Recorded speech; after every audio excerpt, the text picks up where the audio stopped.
Hello, everyone.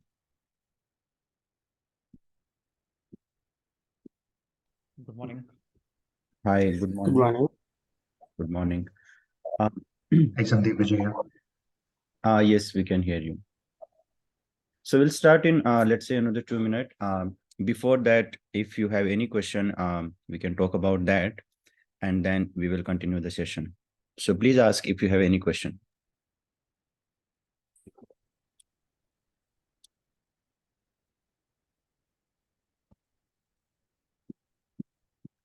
Sandeep, hi, Vijay here. Sorry, I joined this session a little late yesterday, but Yeah. will the recorded session be shared with us? Yeah. So what I'm doing, recently, maybe 2 months back, I started a YouTube channel. I uploaded the recordings there, and I keep updating onto the LinkedIn as well. So I can give you Okay. on that link, so you can go there Yeah, and that'd be nice. yeah, you can Yeah, check. thank you. Thank you, though. Thanks. Yeah. Okay. Yeah. Any other question? Like, I think Vandana or someone you were asking me yesterday, like regarding that AWS. Are you there? I'm not sure who was asking. Yeah. Okay.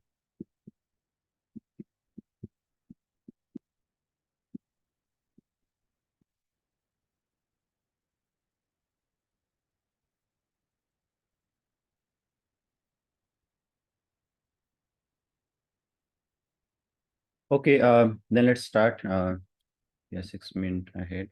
So what we'll do today, we'll touch upon one of the few key area which we need to understand as a business analyst.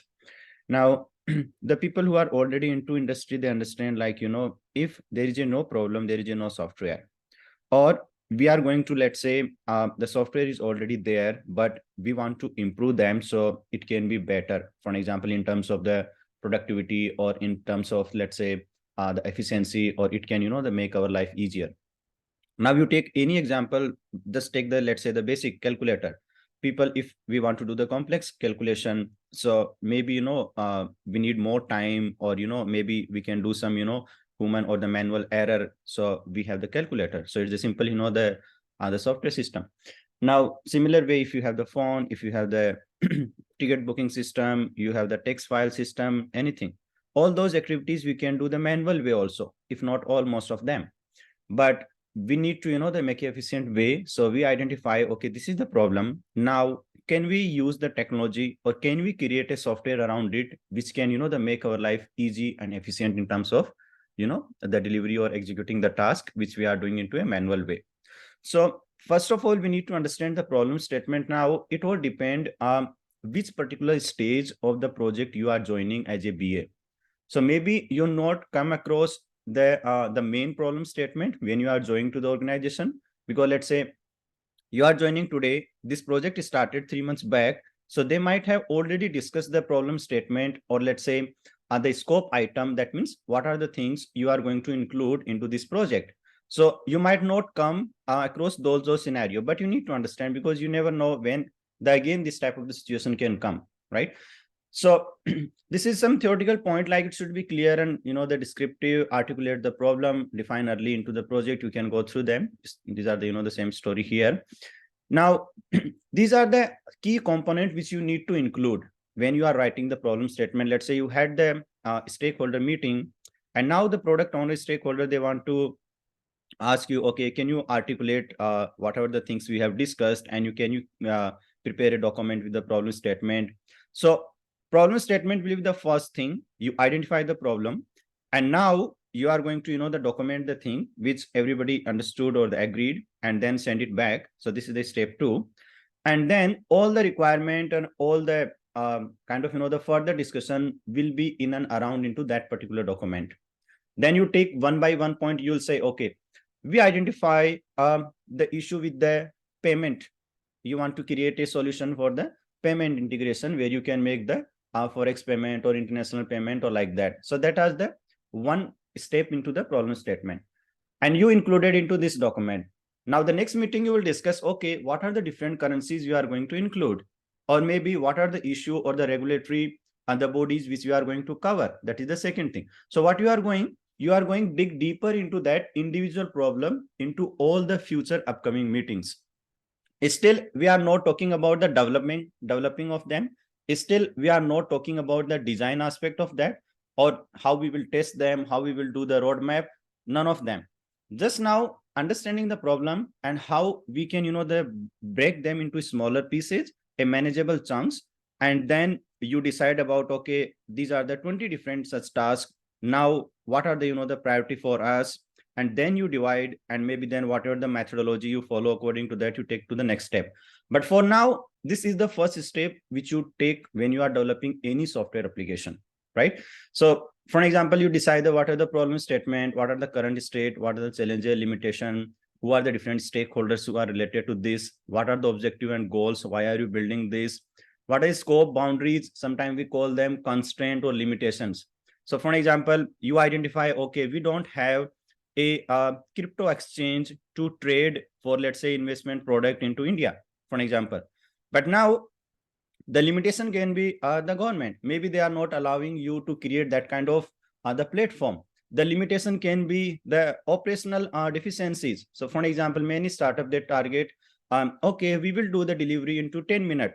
But is it possible in a busy road in Bangalore or Mumbai or that type of, the traffic scenario, right? So that is the operational the constraint which you might face. You have technically efficient team. They can build the software around that, but operationally, is it feasible or not, possible or not, right? Now, other time you need to see related to the resource constraint also. So for example, you identify a problem, but you don't have a team or you don't have investment to support that particular functionality into this quarter or this financial year. So you can't develop that particular the feature. So you need to find the option B, what you can do instead of waiting for the resources for this entire year. So those are the things you need to highlight here. They can be technical, budget, environment, times. These are the type of things. Now, once you define what the success will look like to you, so you will say, okay, we want to develop this the platform where you can do the trading into foreign currency. But what the success look like? So you will say, the moment we cater 5 different the foreign currencies, and within 24 hours the settlement is happening, and we onboarded, let's say, maybe 100K customer, and we have 5 different features within 3-year time period. So that is the success you are measuring on the basis of the parameter. And those things, once you achieve, you'll say, okay, we succeeded, we completed this project on time, on budget, with the resources, and these are the success parameter which we define. Now, if let's say you haven't included the regulatory aspect or the regulatory approval into that, and that comes after you defining your problem. So those are the add-ons, your scope that is changing, which you defined earlier, and you need to cater them also. Otherwise, your final product will not be a success because some other outside the limitation or the external factor is impacting your success of your project. So the point here, you need to identify whatever you can at the moment and then keep adding on them. So basically, these are the type of things we include into the problem statement. And then I given some example here. So for example, if it is a banking industry, what is the problem statement? Now, this guy, let's say banking system is facing challenges, seamless user-friendly digital banking experience. Now, this is more on improved user experience, or let's say the UX design of the application, right? They lack the scalability. Maybe today, let's say they are trying to support, it's the retail banking application, they're trying to support only 1 million customer. But tomorrow they started a new market, and with the new products, they started with the corporate banking also. So there, the customer base have increased. But now, can this application support the new customer? Can this application handle the load with the new customer they are using the application? So for example, if the retail bank customer is opening the saving account, individual customer is uploading 5 MB file to complete the KYC process. But when the corporate customer comes, they are opening the corporate banking or the current account, individual customer is uploading the 10 MB file. So the storage capacity has increased, and then you just multiply into the number of the user. But now the question comes, can this application handle this load? Is it built in such a way? Can it be scalable? So if not, then you need to find something else. But today, the application they build based on to, let's say, the cloud infrastructure, and the people use AWS or Azure and this type type of the cloud services. So the moment you have more customer, these services will be up and running. And if you need 1 TB storage today, you have to pay for 1 TB and the storage will be allocated to your application. The moment the customer increase and you need 2 TB storage, automatically it will be scale, and then you have to pay for 2 TB. And the next month, if you don't require that much storage, again, you scale down and you pay. So from the BA point of view, you just understand that much, like these type of the services are there, and we will include into our application to support the scalability or the non-functional requirement of the application, right? You don't have to do the technical configuration, like those are the software guys, they will do, but you should have understanding these type of things. So now, again, here same story in the bank, how you are going to identify the stakeholders. So let's say we are saying bank employee, customer, those are the stakeholder into this project. Now, what are the objective and goal? You are saying, okay, it should be robust and scalable. It should be seamless and intuitive. That means it should be, the user-friendly experience. Security feature also you need to enhance. And now here you are just saying, okay, we will enhance the security feature. But what do you mean? Either through the, let's say, the biometric, either through, let's say, the KYC you are updating every 3 months or quarter, or either through the OTP, or either through the two-factor authentication. Those are the things we will talk later, not at the moment. Those, the very high level you are, going to discuss into the problem statement. So these type of things you'll see. And then scope and boundaries. What is the defined boundary where you have to play your game? So what are the things you are going to consider into, let's say, the release 1, release 2, or, the year 1 project, year 2 project, and what are the limitation in order to deliver? So as we discussed in the back, you identify the same thing here. So what they are saying, the scope is to develop the web and mobile feature. Project will not incorporate the replacement of core banking system or legacy infrastructure. They still will be existing there, right? So those are the things. And then what are the constraints? The regulatory requirements should be, the considered. Now, just to give some idea, like when we have these type of the financial institution, they have a dedicated regulatory team who makes sure your software is aligned as per the regulatory and the compliance standard in the industry. And before going into the market, because most of the time, these applications, they either deal with the real money or the real data of the customer. And that's why they are, the critical in nature. So unless the security and compliance department, if they are not approving your application, first they will have a check. Okay, they will go through your codes, they will check your features, and they will do the testing from their point of view. So if they are not giving the approval, your application can't be live into the market. It can't be used for the real production user in the in the bank or any other financial sector. So that's why, these type of the things you need to cross check these points with this team. And then the success criteria, what they define, net NPS score and user other feedback should be improved. So this is the metrics, this is the KPI you are defining. And now if this is improving, then you can say, okay, whatever the investment or the feature we have built, those are successful because the feedback have increased for us. Okay. And maybe adoption rates for the digital banking services. So if your target market, let's say the remote area, or where the, let's say, the normal, the physical interaction is not possible. And in those areas, if your the product adoption is increased, then you can say, yes, whatever the investment we have done into digital products, that investment have kind of, the played well because we have increased the number of the user. So again, the checkpoint, the KPI you are defining for your project, what are the success look like to you, and all those scenario. Now you take example, let's say the Uber. Now, if after, the onboarding onto the Uber, if your restaurant sales, it has increased by 15%, that is the sales, that is the success look like to you, right? So something that you can define for your project, Albert. Any question we have here?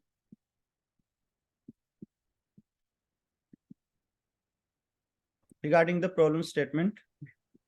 Hi, Sunny. I have a question.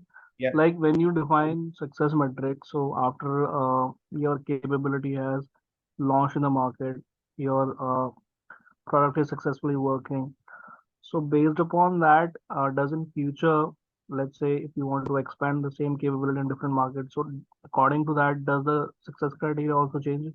Yeah, it will change because let's say the project, right, what we're doing as per the definition, it is the temporary things which we are doing into the project. Now, the success which we are defining, that is based on to the parameter or the scope which we are taking today. Now, today, let's say you are building this product for the Asian market, or let's say for the Asian consumer. Tomorrow you go to the European market, your entire constraint, your entire scope, it might change, because you will see a different type of the other use case. You'll see a different regulatory system, different GDPR related stuff, right? So your success will be, the different. Some of the things it can be same sometime, and sometime, most of the time it varies. Now that is the from theoretical aspect of it. Now come to the technical. So let's say the people who have built the application 10 years back, for them, the success was a different things, because they will say, okay, we build the application based on to, let's say, the Java applet or Java and all those. Maybe today they are saying the application should be built onto, let's say, the Python or Django, or maybe let's say AWS cloud. So the capability should support that particular infrastructure which they have in market today, right? So again, the kind of, the nature of the success or the scope, it is changing for them. So yes, you can't be kind of, the fix into this parameter, but in the project, what we focus, what is there into current, and we try to make sure, like, maybe till extent our success should remain same, because it's not like you are building the project today and within 3 months or 4 months, technology keep changing so fast, but still you try to accommodate all those feature or functionality which you are expecting in future. And that's how you build your application. It should be scalable, it should be platform independent, and it should be user friendly, and all those kind of non-functional requirement you try to the cater, but everything is not possible at the same time. Yeah. Okay, thanks. Yeah. Okay, any other question? No. Okay. Now quickly, if you understand, like, then that's good. If what happens, like, some of the steps we have. Okay, so for example, if you are a university student, then some of the steps are there. The moment you enroll into industry university, till you get your, let's say, the qualification from your university. So maybe you need to apply for that. Okay, you need to write any kind of, the test before that. You apply, you pay the fee, you attend all classes if you are okay, and then you write the assessment, you write the final exam, and you repeat this every semester, and then finally you will get the degree, right? So what is happening? In order to receive your degree, you have to go through all those stages. Okay, you can't say, okay, I will not write the competitive exam, but I will get my degree because I will pay the fee. You can't do that. Or you'll say, okay, I'll pay the fee, but I'll not go to university, I'll not write the exam. If you are missing any one of them, you are not going to get the desired degree or the desired outcome out of this entire process, right? Now the same story goes here.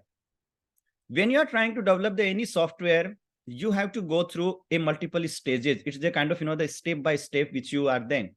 You can't say, okay, we got the problem statement now tomorrow give me the software, because I given you the problem statement.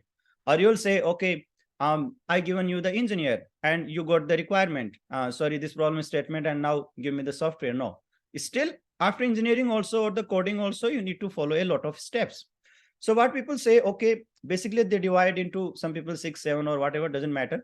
So you have the planning part. Okay, that's what we discuss, the problem statement, you discuss that. Then based on that, you gather the requirement. Now you discuss the problem. Okay, this is the problem. We want to make sure, like, this platform will support 5 different global currencies and people can trade, and this will be, the settled into 24 hours.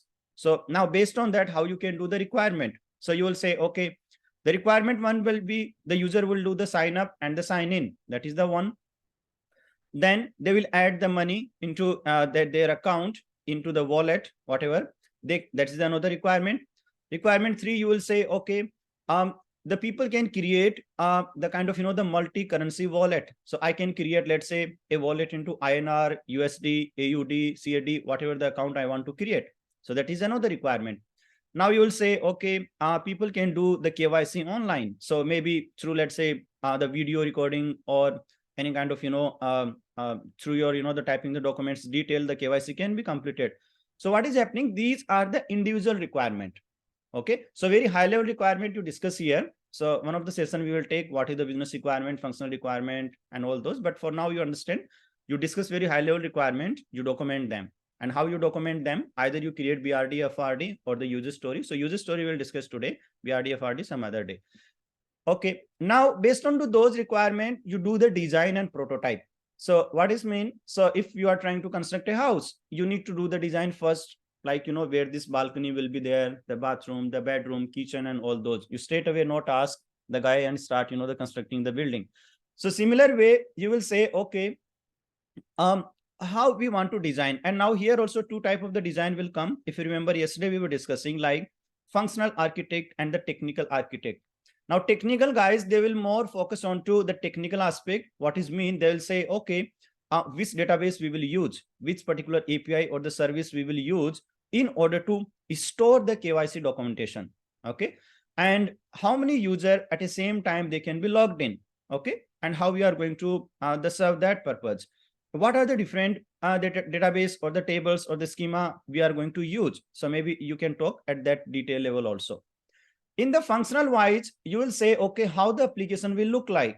So if you are talking about the sign up or the login page, how the login screen will look like to us, where the username will come, where the password will come. Can they do the login with Google account or the LinkedIn account or the Facebook account? What are the type of the UI or the UX you are going to show them, right? So basically you decide those kind of the things. Preetha, do you have any question? No? Okay. You can stop me anytime whenever you have any question. And if you are not understanding any topic, I will talk that first. Okay. Now let's say this design part is done. Okay. Now you need to write that. Now you need to give birth using this coding. And this are the what the engineers, they are going to convert those requirements which we have discussed, convert that design into real product. So this is what they are going to code it. Okay. Now, once the coding is done, you are going to test them. Now, in the testing, the simple concept is there. What was the requirement and what actually the outcome is there? And is there any difference between these two? That's all you have to do into the testing. So you'll say the requirement was, for example, yesterday we discussed this point. The requirement was to upload an image from this computer. Okay. Now that requirement has fulfilled. I'm going to upload an image and it is uploading. So that it looks fine. But now you need to go a step ahead and then you need to ask, what is the limit of this file you mentioned? So you will mention, okay, the image should upload only a file less than 3 MB per user at the same time. But if the image is uploading a file greater than 3 MB, then still you are able to upload, but this is not as per the requirement. So it is a failing again, even though it look like you are, using the application the way you decided. Now, another thing, let's say you are uploading the same image from here. It is uploading up to 3 MB file, but in the database, it is storing the duplicate entries. Maybe something in the code, those guys, they were smart, so they have done some mistake. So what is happening again at the database level? If let's say this user Sandeep here logged in, he is uploading one document, but in the database, it is storing 2 files. It is also a mistake. So those type of the things we check into the testing, whether as per the requirement, this is happening properly or not, right? Now, this is the deployment part. The deployment part comes into picture when this local development, because the engineers, when they are writing the code, they are writing into their system, right? From their system onwards, how they can make sure like all the component is integrated. Okay. So for example, 3 engineers can work on this individually.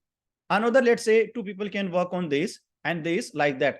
How you combine all of them together and then you test them, everything is working fine together, that we do into the integration testing. Maybe one day we will discuss. And then how you are going to send those features from this environment which you are using to the end user environment, so the people can use who are the live or the production environment. So those are the things we do into the deployment part. It's like sending from one environment to the another environment, so people can use access of the feature. Now, once the product is there live into the market, you need to support or you need to do the maintenance. Now, the moment the product is into the maintenance, you are not going to do any new further other few feature development. What are you going to do? You are just going to maintain those features which are already there. If any technical or functional issues are there, then we call them, the support team, and we call them L1 support, L2 support, L3, and sometimes we call them technical support, functional support. So for example, you assign one guy, he or she kind of, the supporting 3 different projects, okay, which are already there live into the market. If any issue is there, then they just kind of, the record it, and then, maybe, the 1 or 2 guys, they can fix them for all those 2-3 different projects. But there are no new requirement. There are no new problem statement for them, just to maintain whatever is already there. And after some time, you just do the retire of that product. Maybe some, any other product or any other version, and which, they can replace this existing product. So basically what happens, these are the things happens from a software point of view when you start with the requirement, and you have to go through all those stages, and finally you maintain the product, or you retire that particular software product after some time. Any question here? Sandeep, question one. Yeah. When you say when it comes to the maintenance part, Yeah. you said that like the software will going to be either it will going to be retired, Yeah. or any kind of maintenance part will be done. Maintenance in the sense like any kind of servicing or back end changes we can do. But as we know that like we have seen in Google apps and multiple apps that every time they are coming with the new updates. Yeah. Sometimes like recently I've seen in WhatsApp they have introduced their edit feature. Yeah. So is it a part of like requirement, like you have to add on something different? Because I couldn't see it is a maintenance, it is something like Yeah. a new feature is add on to that particular software. Yeah. So then, in which category it comes? yeah, it is a development. Still, it is in development.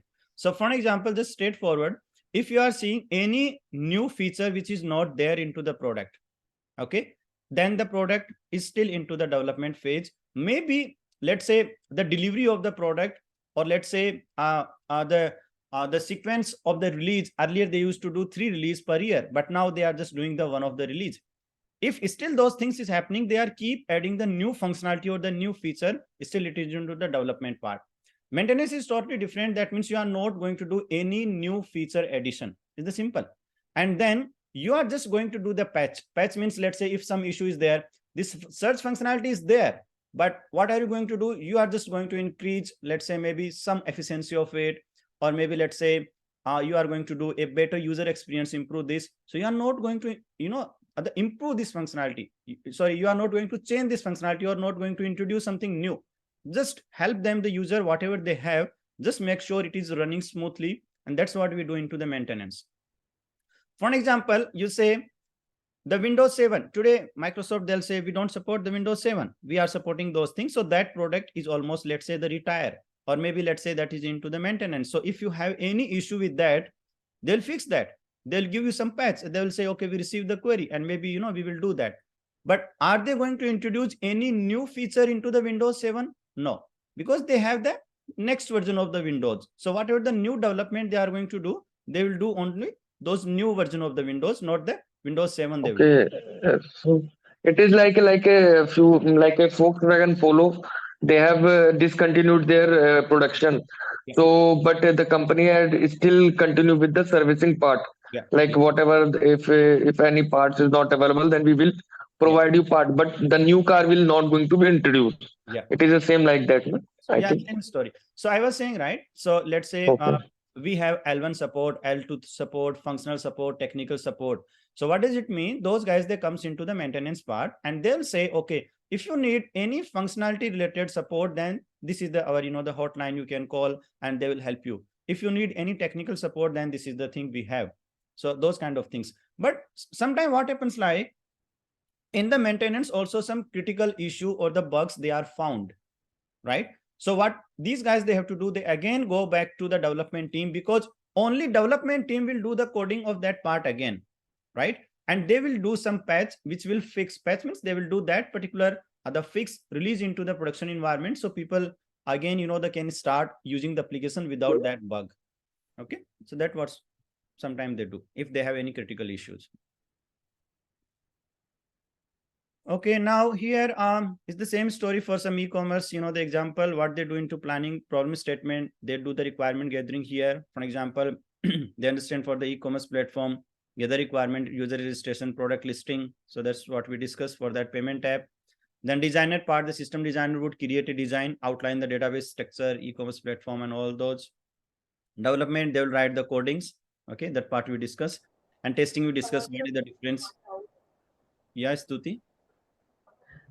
So actually, during the testing phase also we have this one level of UAT that we do, right? Yeah. The unit testing for every functionality, as you said, for this file upload.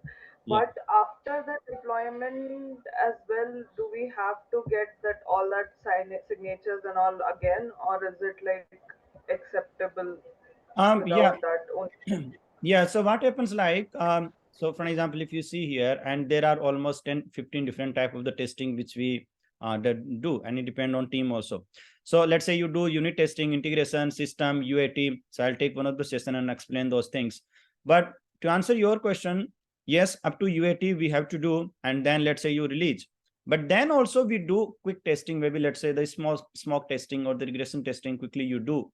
And in the production environment also you do, because what is happening again is a different environment now. Maybe it was working okay into the UAT, and but it is impacted the the product into production environment. So there also you have to do. Yes, there also we do, but not in the extensive, because now it is big feature. But you do quickly maybe the smoke testing or the regression testing type of the things. Yeah. Now ask this question, like why it is important, because let's say if you don't do, and something the a critical kind of the issue it the happen into the production environment, and if you are not doing, the user will be impacted. So it is better you find that first rather than user finding them, right? So that's why it is recommended, like, because you have done all the testing and your UAT environment will be just replica of that production environment plus the new feature which you just completed, right? So it should be okay ideally, but yes, there also we do just to make sure the additional check is performed. Yeah.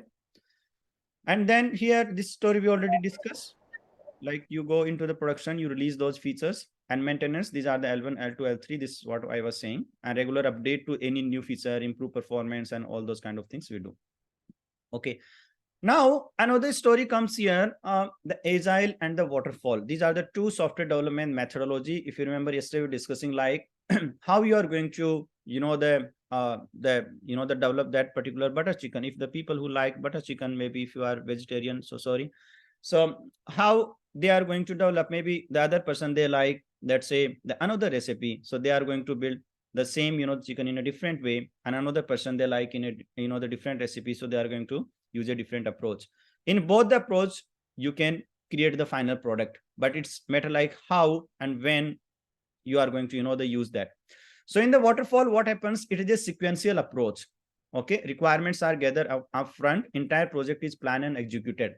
So now if you go the back for a moment, we discuss, okay, this is the problem statement, and this problem statement we need to resolve those 10 different requirements. So you are clear with problem statement, you are clear with those 10 requirements, and now you plan, okay, done the proper documentation, and then you started, okay, we are going to develop them. So you have to be clear for entire scenario at a same go. So if you are saying, okay, 10 different requirements, that means you are going to stick to those 10 requirements only. If after 1 month you are saying, okay, another 3 requirements are coming, can we add them? It is very rare, like, you will be incorporating them as well, because your design, your development, your all entire, all those steps, what we discussed just now, they will be dependent on all those requirements which you identify earlier. So your design will be dependent on them, your coding will be dependent on them, your entire testing and all those things will be dependent on to the requirement which you identify earlier, right? It is a sequential. That means you have to do all the planning first, then you have to do, let's say, all the requirement, all the design and that type of the things you have to do one by one. Until your all the requirements are not done, you can't start the development. Until your entire development is done, you can't start the testing, right? So that type of the scenario, it is a restricting the development team. But sometimes it is okay also, because in the waterfall, we do the extensive set of the documentation. That means you write everything into the detail. Okay, we create VRD, FRD, and any requirement documents. Now, most of the time, the regulatory environment, let's say if it is a financial company or if it is a the healthcare, these type of the organization where these the organization, they are regulated. So we create extensive set of the documents. It's not like other organizations, they don't follow regulatory, they also follow, but it's a matter of the fact, like they create a lot of extensive set of the documents. Because when I work with different, the candidates across the globe, I have seen like these type of the financial institution is still either they are following the waterfall or they are following the hybrid approach. That means they prepare those documentation, those requirement properly, and then for the development, they will just use the Scrum or let's say the Agile methodology to develop that. So it's a hybrid kind of mix of the things they are following. So what they are saying in the Agile, it is a iterative and incremental, flexible and adaptability. What does it mean? The meaning of this, every time you are going to produce something new or some value addition, which you are going to give to the end user. So for example, you are saying, okay, September, we will do one release. October, we will do one release. In September, we will hand over these 3 features to the user. Okay. But you don't know what feature will be there into the October. You don't care. But in the waterfall, what we discuss, you will define all the feature at the same time. And you focus on to developing those features. Once you completed, you hand over them together.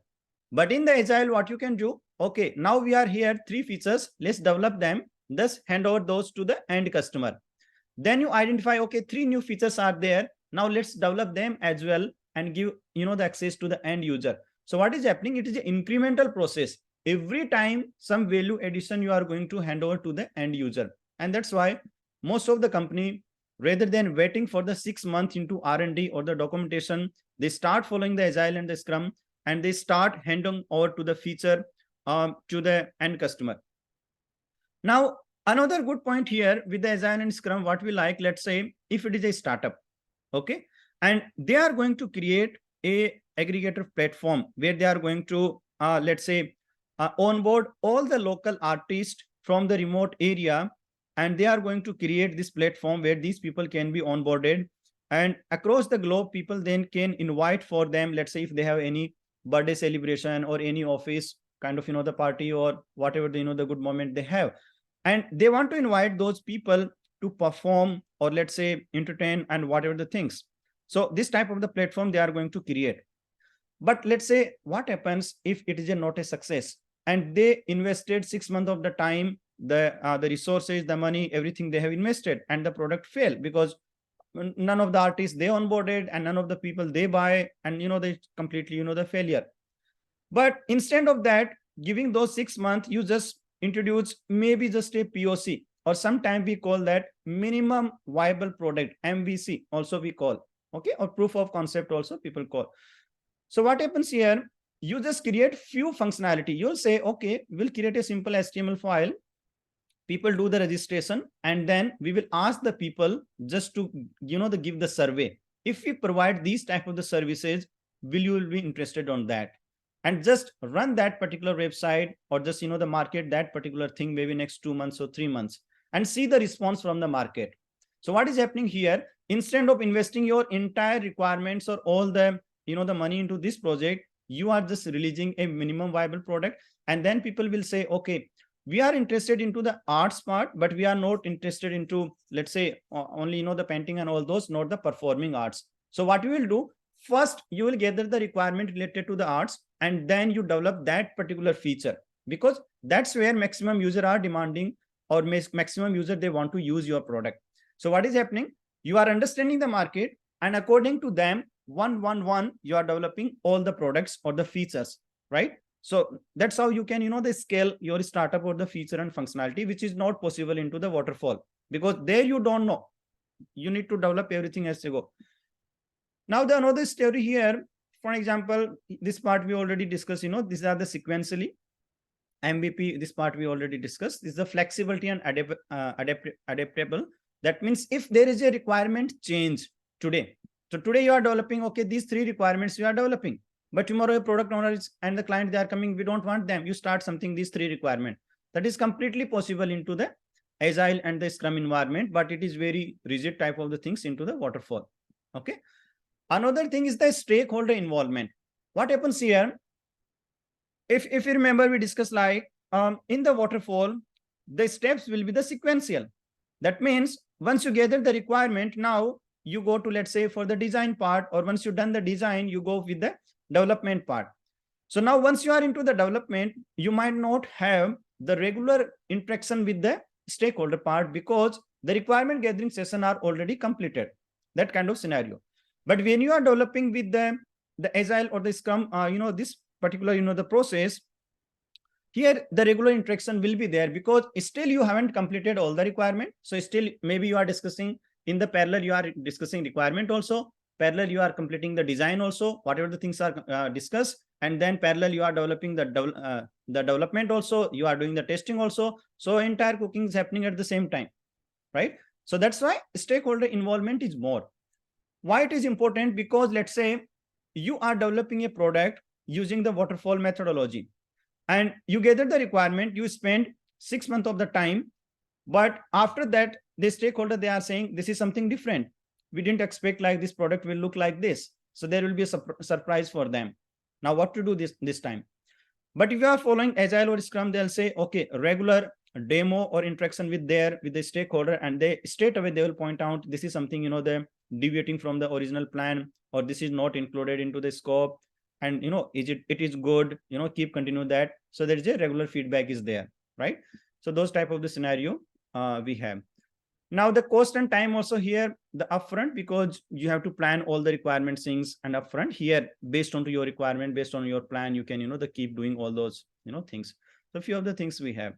Now these are the few study resources we have related to the Scrum. I'll send it into the group or the email, whatever the way I connected with you, and then you can utilize them. Few of the courses related to the Agile Scrum, you can go through Udemy, Coursera. These are the two good courses, you can follow them. I'll share the link. This is the one thing. Then we'll talk something about the Agile and Scrum now. Any question we have up to here?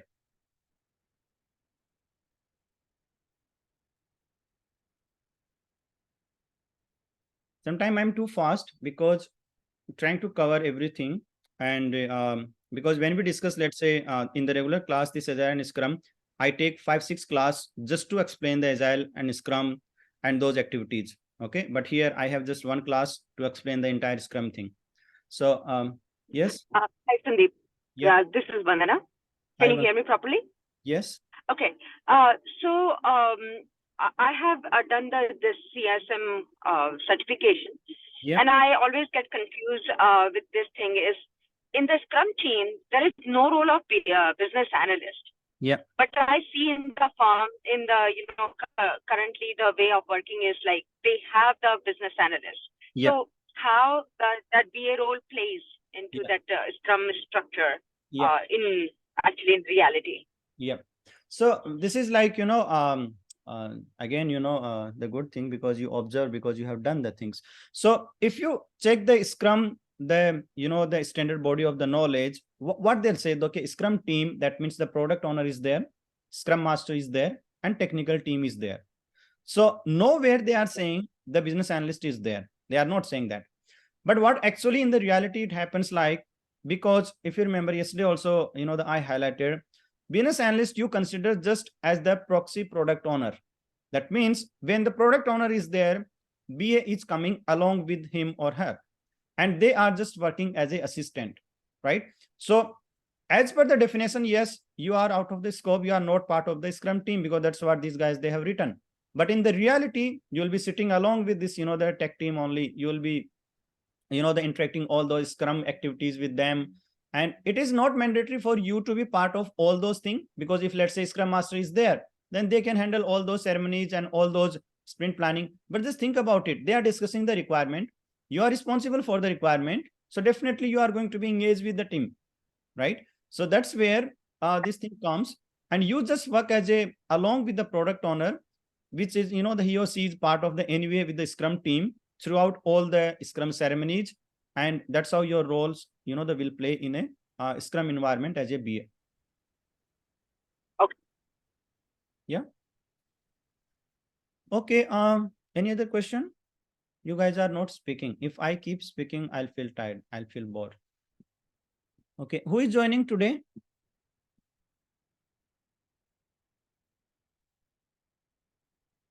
No? None of you joined today? Okay. Okay, that's fine. So let's say I can shoot another question. Yeah. So another question is, when you are writing a requirement, right? Usually, when you are working as a pure business analyst, you reach out to stakeholders, to get like more clarification of the requirement, or if you need a detail. But in Agile, they suggest that like you reach out to product owner only. Yeah. How, what kind of relationship you should maintain with your product owner, where you can find out, you can reach out to direct stakeholders, or you should be just looking up to the product owner to give you all the requirements and give the clarification. Yeah, this is also a good question. So what happens, like, two things here we are discussing. First thing, like, the reaching out to the stakeholder to gather the requirement. And the second thing we are discussing, like, the relationship with the product owner. So those two things we are discussing. Now, sometime, let's say in the organization, you will find the product owner is there. If the product owner is there, then as per the role, or as per the, let's say, their jobs and their duties, product owner will be responsible to interact with the client. You'll not be allowed to interact with directly with the client, because maybe he or she is more experienced. Maybe that's how the entire organization or the structure it works. So, they need somebody who can direct in touch with the clients and all those. So they will gather very high level requirement, and then they will discuss with you individually. And then, you just document them as per the definition of that. Like, product owner should create the user story. That is the by definition. But what I've seen, like, most of the time, these guys, either they are lazy, or either they'll say, we have too much workload, or we will just create very high level. And you have to write all the acceptance criteria, DOD, DOR, and all those things. And they hand over to you. Just again, go back to the same point I was saying. You are just working as an assistant to them. Just make sure those requirements, they are properly documented and all those. So that is the one part, that is as per the structure it comes. Now, let's say if the PO is not there into the organization, still it is a Scrum organization. In that case, you are not a proxy product owner. You are working the role of product owner also. You are playing the role of business analyst also. So you will be in direct touch with the client. Now, coming to the question, the building the relationship. So you should build the professional relationship. That means you show something like you are capable enough. You have kind of, the knowledge, or the kind of, the understanding of the product from the in and out. And even if you are given the opportunity to directly interact with the customer or the client, you will be in a better position to gather the requirement, to explain them the product, and finally document that and all those things. So when I was working with here, the Society General, initially things were not okay, because it was the European culture. There was, the different, that we have the product owner, we have, the different client from those Paris, Romania, and those kind of, the country.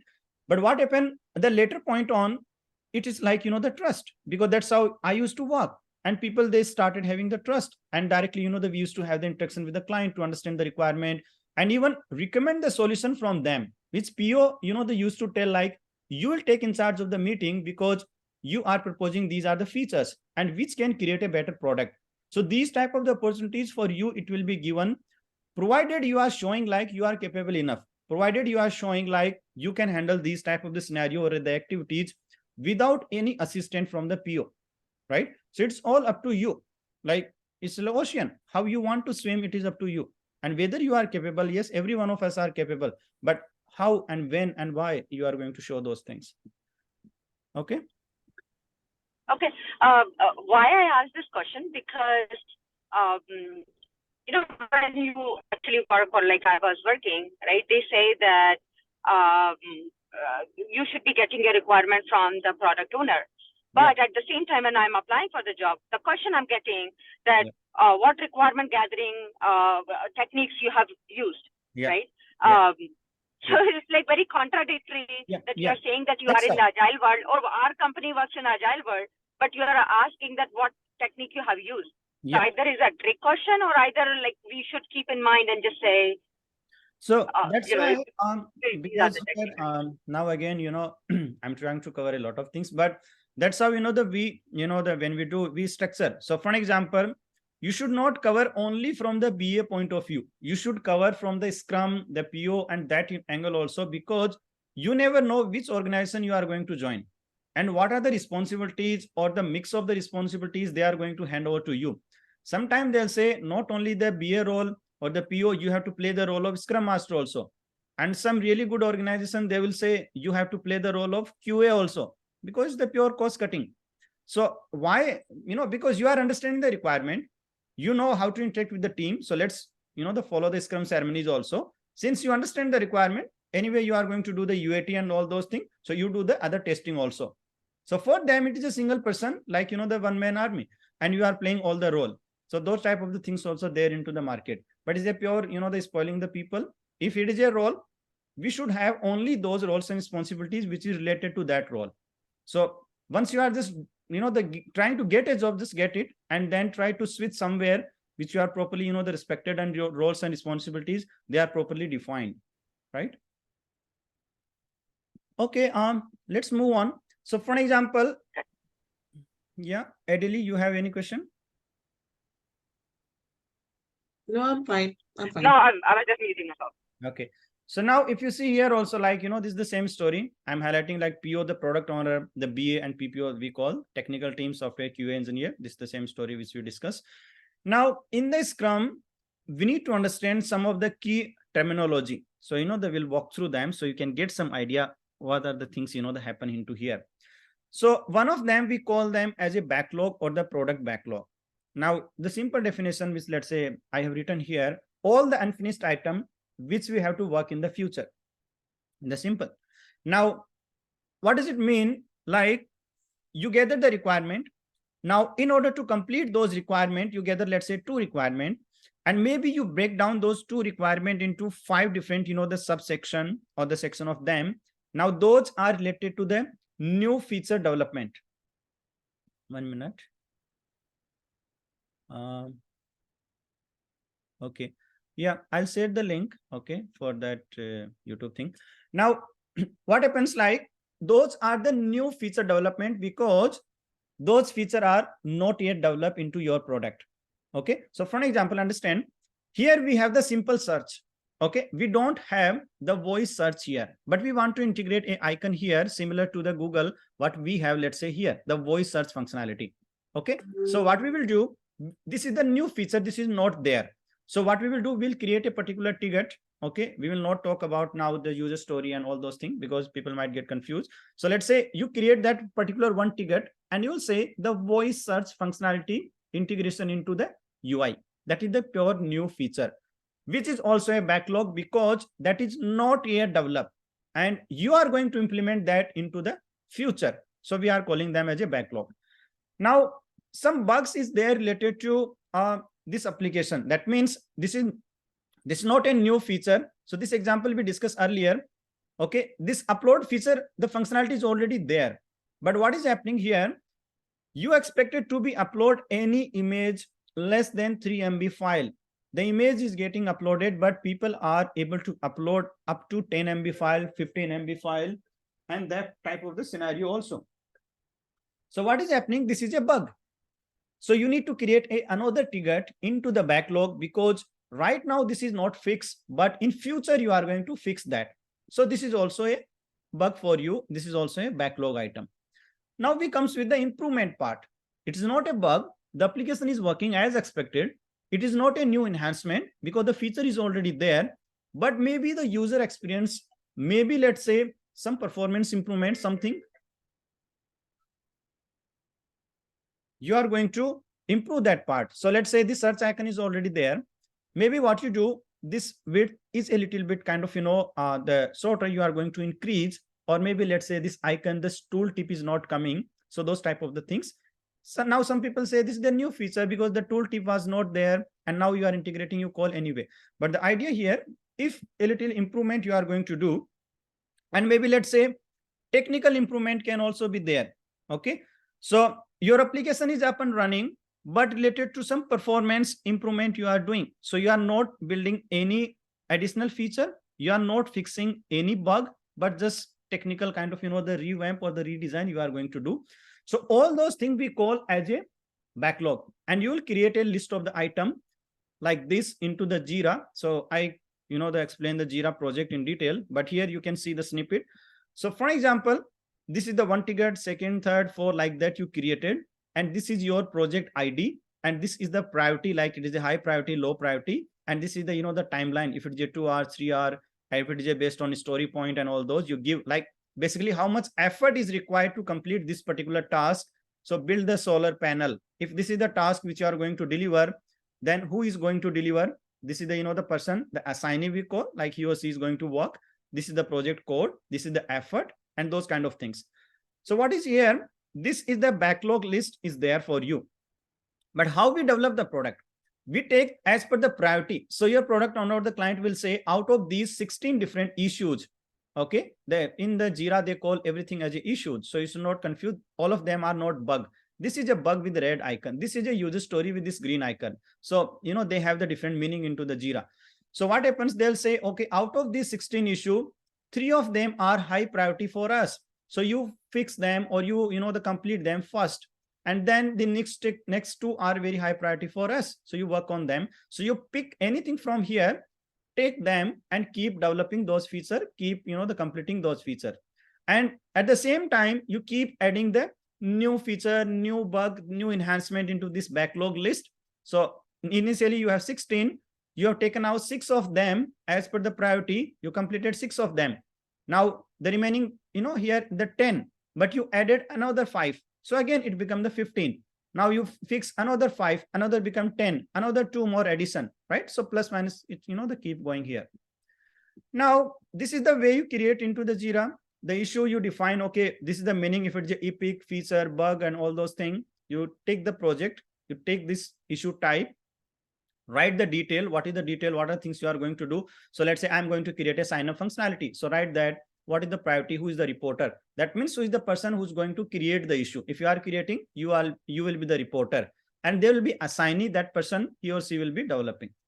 So this is the way you can create. So once you create here this issue, it will be available here into the backlog here like this. You can directly into a sprint also you can create here, but this will be available here. Okay.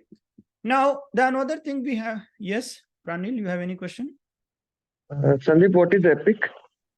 Yeah, so epic is, we can say it is a the deliverable which you deliver over a multiple sprint or over a period of time. So for example, if you say this insert is an epic because whatever the functionalities here or the feature you have, which is not possible for you to deliver into a single sprint. So this insert will call as epic, and all of them, they are calling, let's say, the individual user story or the feature for you. So I'm going to explain that, in a bit, maybe here. This is the sequence we follow. So it's the large user story or the deliverables, which we cover into multiple sprint. Now, but before that, we need to understand what is the sprint. So, here I was coming step by step. So what happens into the sprint? It is a time-bound activity. It is just the time duration which you are going to implement. Okay. So what happens, like if you, let's say, working into a sales environment and your manager is saying, okay, September month now it started, and now 3 of you, like 3 team members are there.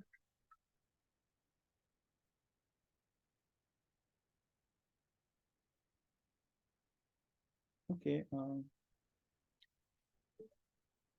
Yeah, somebody was calling to me. Okay. Sorry.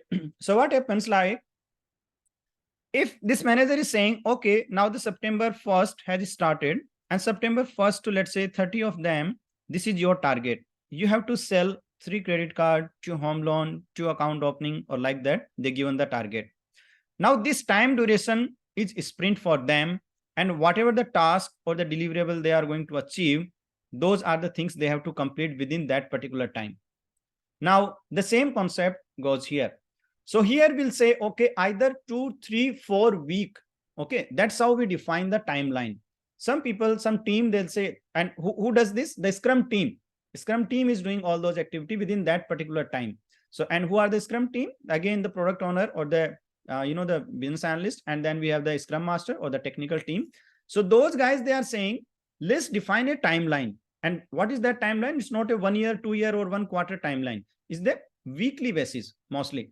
They can do the custom timeline also, but mostly the weekly basis, it's what I've seen. So they'll say, okay, take 2 week time or take 3 week time. That is the ideal time frame. We are not suggesting more than 2 to 3, because 4 week also you can go, but 2 to 3 is the ideal time. And within that ideal time, what are the tasks which we identify into the backlog we are going to fix? And that depend on to your, let's say, the team availability, right?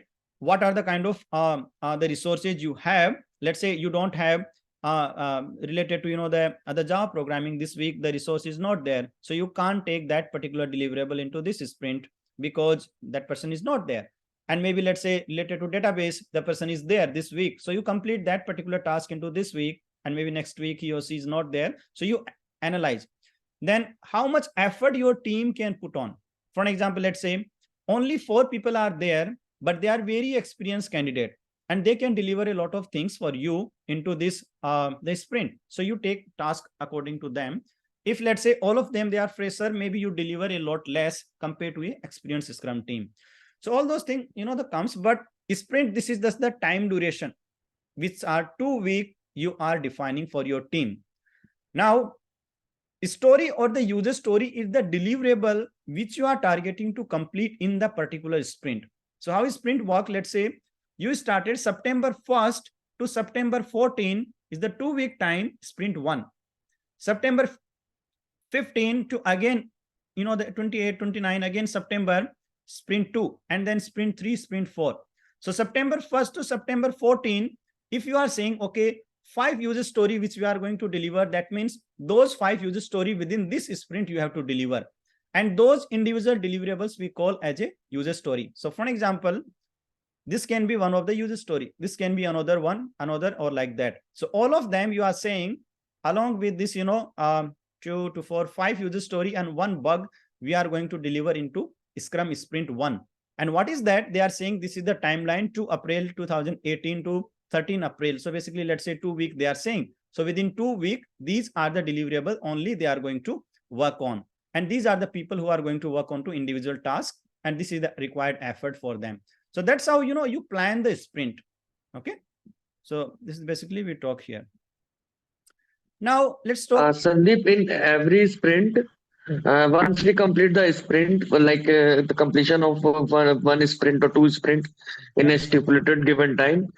So after that, we will go for the demo to the stakeholders to show the demo to the stakeholders, or we will continue with the sprint 2.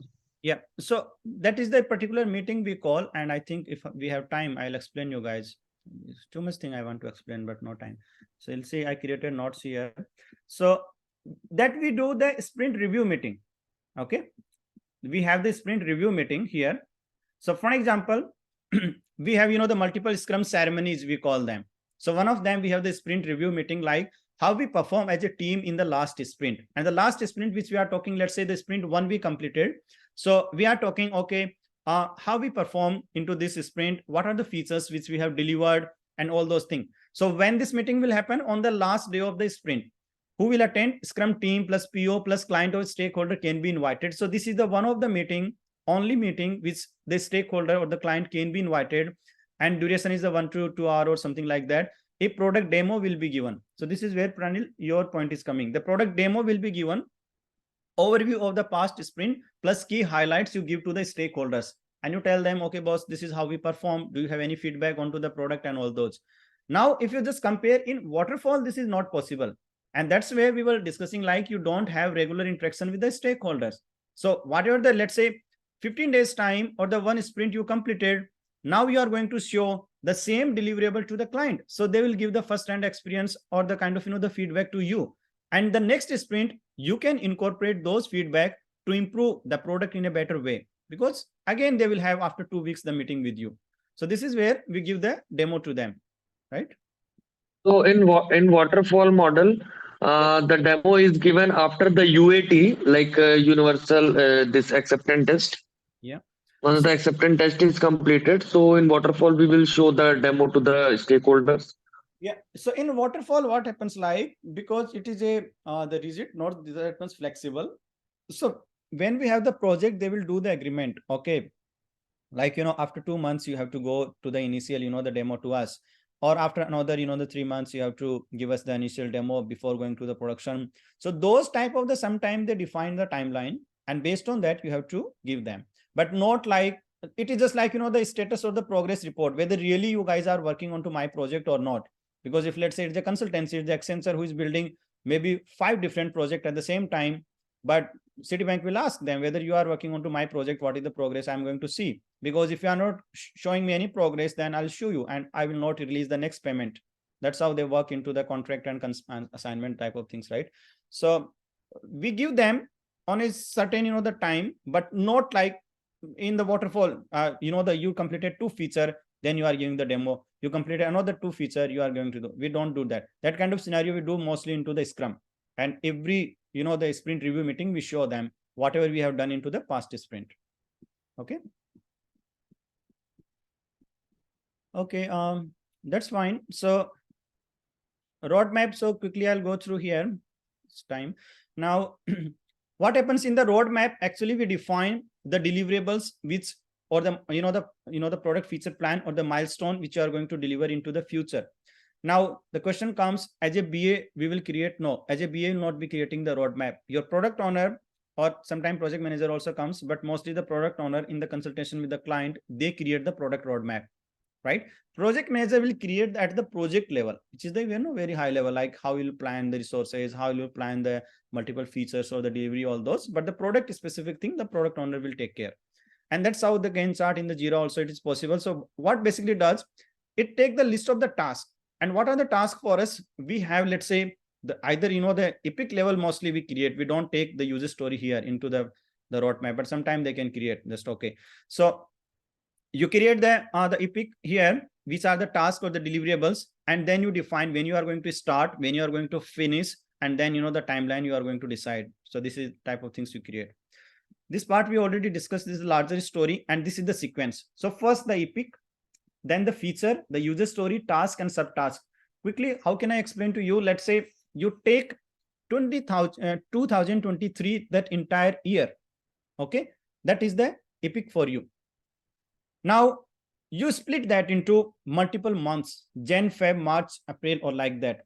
Those individual become your, the feature or something like that. So it is a granularity concept which you are applying.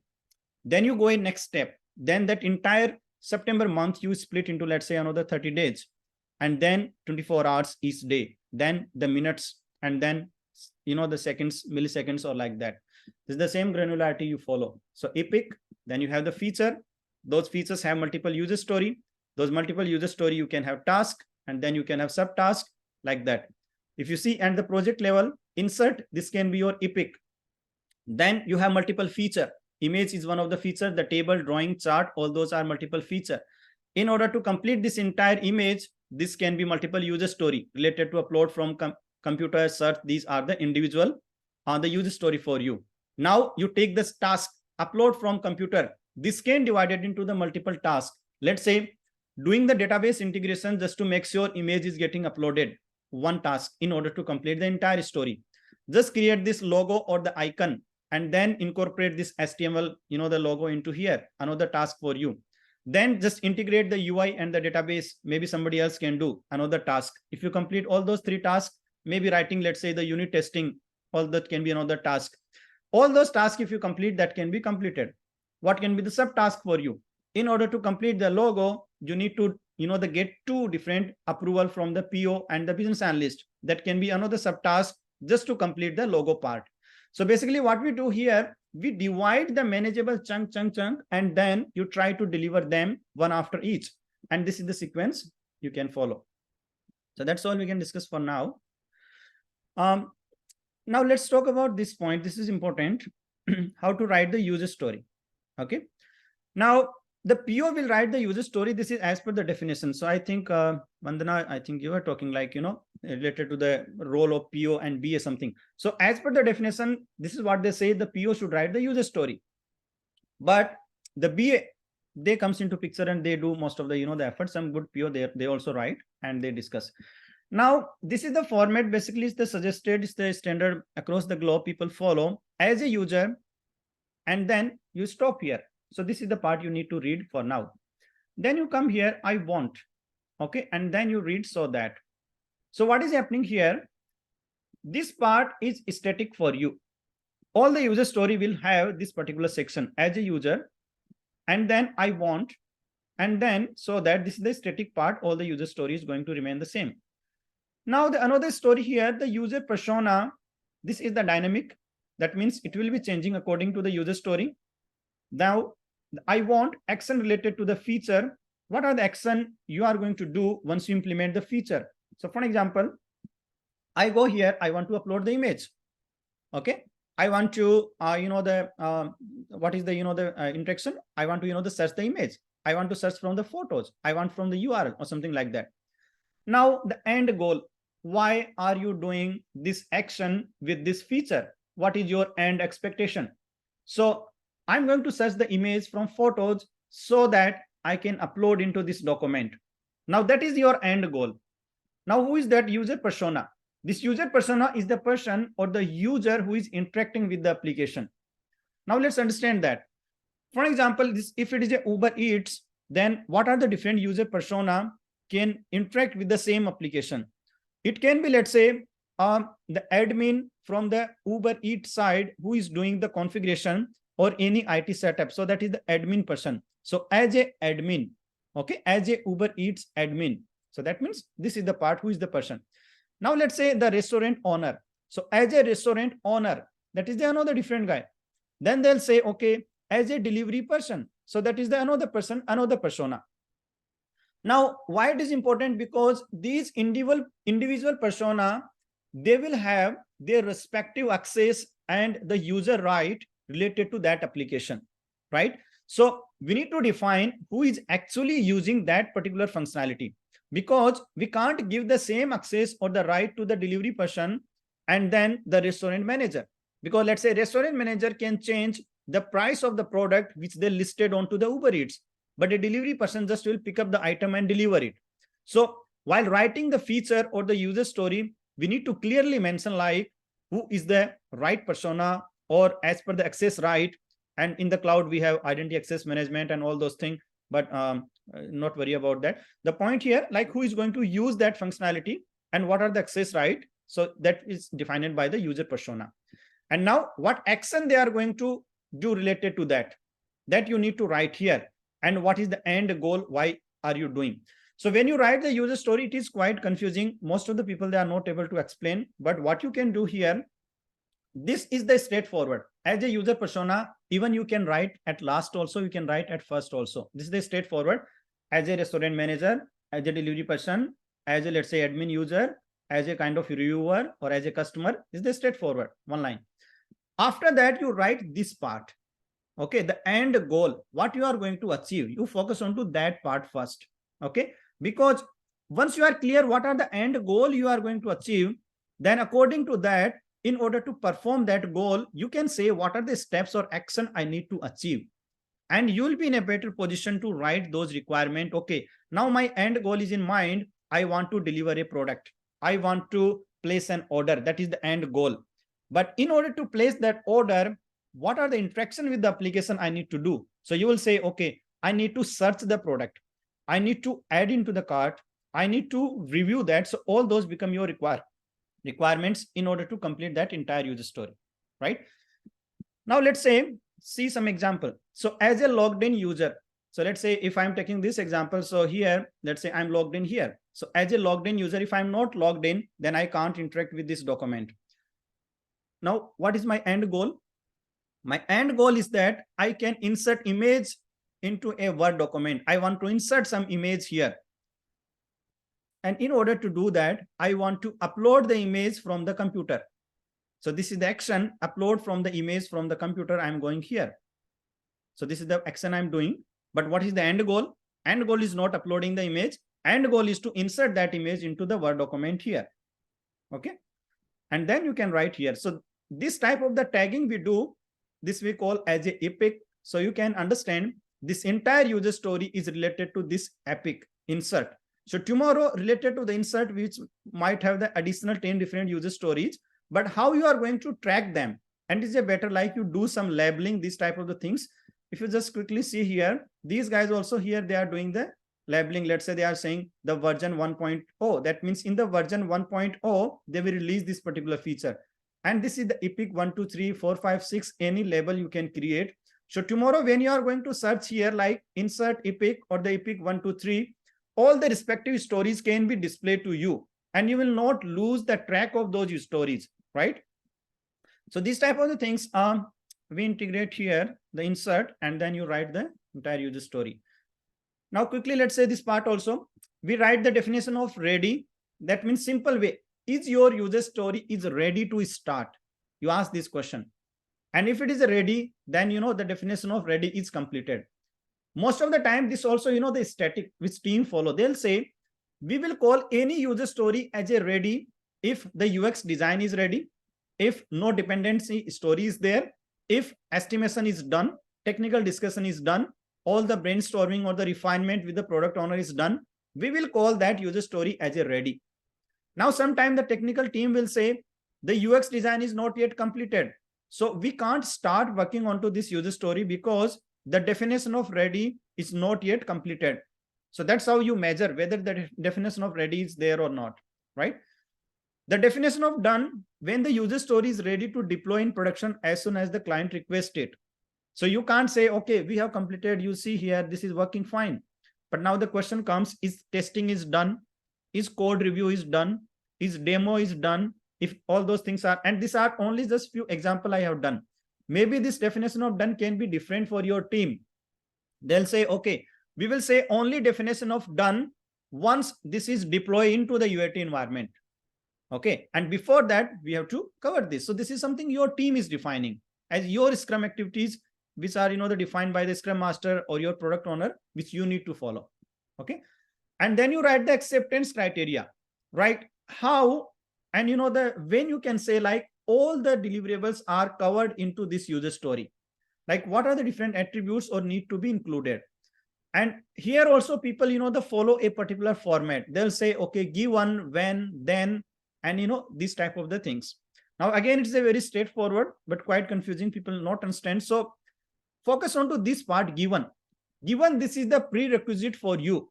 So what does it mean? Does it mean the given the user is already logged in, given the user is already done the sign up, given the user is already booked the ticket?